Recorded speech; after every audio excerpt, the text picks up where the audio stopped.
La elección de los 12 discípulos, un llamado divino que transformó la historia. En las colinas de Galilea, una tranquila pero significativa mañana marcó el inicio de un evento que cambiaría el curso de la historia. Jesús de Nazaret, quien ya había atraído multitudes por sus milagros y enseñanzas llenas de sabiduría, se enfrentaba a una decisión monumental, la elección de los 12 hombres que lo acompañarían en su misión de proclamar el reino de Dios. Estos hombres no solo serían sus discípulos más cercanos, sino que después de su partida, se convertirían en los apóstoles responsables de esparcir el mensaje del Evangelio por todo el mundo. Su elección no fue al azar ni impulsiva, sino un proceso profundamente espiritual que estuvo guiado por la oración y la comunión con Dios Padre. Antes de tomar esta trascendental decisión, Jesús hizo algo que destaca la importancia del momento: se apartó en soledad y subió a una montaña para orar. El Evangelio de Lucas nos relata que Jesús pasó toda la noche en oración. Esta escena, que parece simple, está cargada de un simbolismo profundo. Jesús no solo buscaba un momento de calma, sino que pasaba horas enteras en comunión con Dios, discerniendo su voluntad.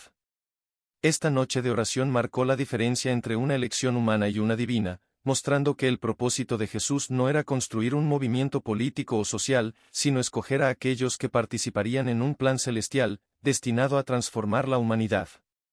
Desde lo alto de la montaña, con las estrellas como testigos y el silencio de la noche envolviéndolo, Jesús intercedía por estos futuros discípulos, sabiendo que sus decisiones tendrían repercusiones eternas. Al amanecer, después de una larga noche en oración, descendió con un propósito claro. Había recibido la dirección del Padre, y era el momento de hacer el llamado. El primer hombre en ser llamado por Jesús fue Simón, a quien él mismo renombró como Pedro, que significa roca. Este nombre profético no fue dado al azar, sino como una indicación del papel crucial que Pedro desempeñaría en el futuro. Pedro era un pescador, un hombre acostumbrado al trabajo duro y a las dificultades del mar. Sin embargo, más allá de su ocupación humilde, Jesús vio en él un líder, alguien que sería el fundamento de la iglesia que estaba por venir. En el momento en que Jesús lo llamó, Pedro dejó su red y su bote, no conociendo el destino que le esperaba, pero confiando plenamente en el hombre que lo había invitado. Junto a Pedro, su hermano Andrés fue llamado. Andrés había sido discípulo de Juan el Bautista antes de encontrar a Jesús, y fue uno de los primeros en reconocerlo como el Mesías.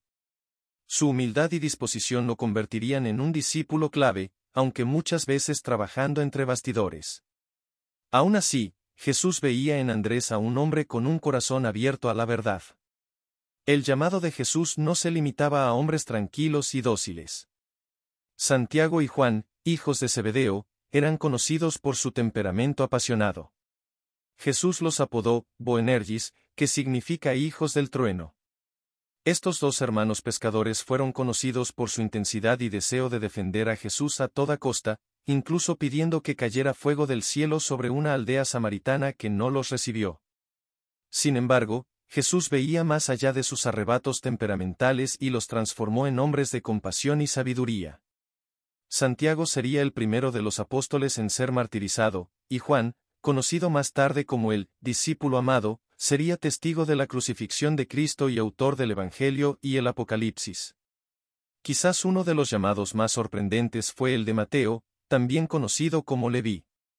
Mateo era un recaudador de impuestos, un oficio que en ese tiempo era odiado por los judíos, ya que los recaudadores eran vistos como traidores que trabajaban para el Imperio Romano, extorsionando a su propio pueblo.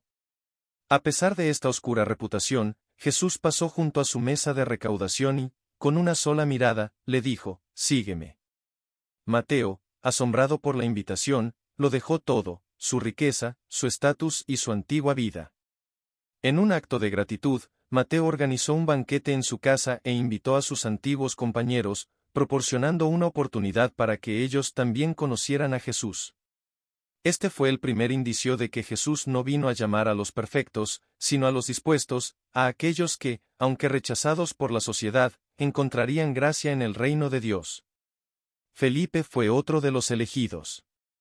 Inmediatamente después de ser llamado, lleno de entusiasmo por haber encontrado al Mesías, corrió a contarle la noticia a su amigo Bartolomé, también conocido como Natanael.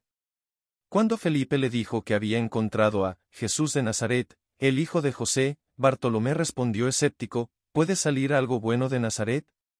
Sin embargo, al encontrarse con Jesús, todas sus dudas se disiparon. Jesús le dijo, antes de que Felipe te llamara, cuando estabas bajo la higuera, te vi.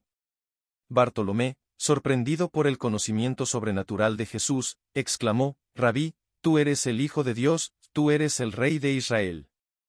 Y así, el hombre que en principio dudaba se convirtió en uno de los discípulos más leales. Tomás, a menudo recordado por sus dudas tras la resurrección de Jesús, fue elegido como uno de los 12. Sin embargo, lejos de ser solo un escéptico, Tomás era también un hombre valiente y comprometido. Cuando Jesús decidió volver a Judea, a pesar del peligro que corría su vida, fue Tomás quien dijo, vamos también nosotros, para que muramos con él. Aunque su fe sería puesta a prueba más tarde, Jesús veía en él un hombre dispuesto a ir hasta las últimas consecuencias por su maestro. Entre los 12 elegidos también estaba Simón el Celote, un hombre conocido por su fervor patriótico y su deseo de liberar a Israel de la opresión romana. Sin embargo, Jesús lo llamó a una causa mayor, la liberación espiritual del mundo.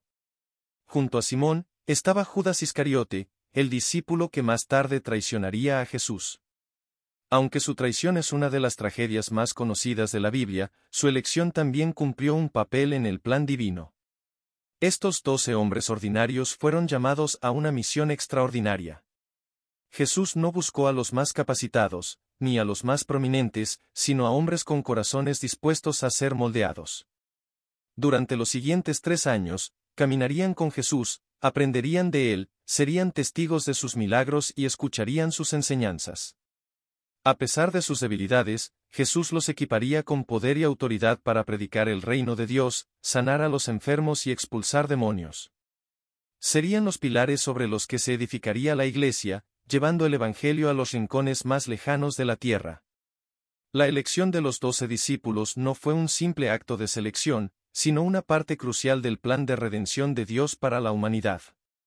Estos hombres, con todas sus imperfecciones, fueron llamados para cambiar el mundo, y lo hicieron. Sus vidas son un recordatorio de que Dios no llama a los perfectos, sino a los disponibles, y capacita a aquellos que llama.